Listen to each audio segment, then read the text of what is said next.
Hi കൂട്ടുകാരെ, ഈ വീഡിയോയിൽ മാളത്തിൽ നിന്ന് മെല്ലെ തലപൊക്കി വരുന്ന ആളാണ് നമ്മുടെ കങ്കാരു എലി.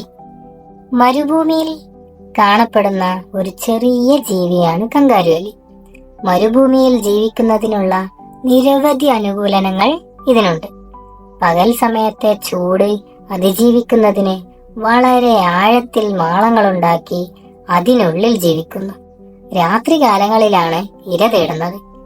ഒട്ടും തന്നെ വെള്ളം കുടിക്കാതെ ജീവിക്കാൻ ഇവയ്ക്ക് കഴിയും. പ്രധാന ആഹാരമായ ധാന്യങ്ങളിൽ നിന്നും വിത്തുകളിൽ നിന്നും ശരീരത്തിലെ കൊഴുപ്പിൽ നിന്നും ഇവക്ക് ആവശ്യമായ ജലം ലഭിക്കുന്നു. വിയർപ്പിലൂടെയും മൂത്രത്തിലൂടെയുമുള്ള ജലനഷ്ടം വളരെ കുറവാണ്. നീളം കൂടിയ പിൻകാലുകൾ ഉപയോഗിച്ച് കങ്കാരുവിനെ പോലെ ചാടി ചാടിയാണ് സഞ്ചരിക്കുന്നത്.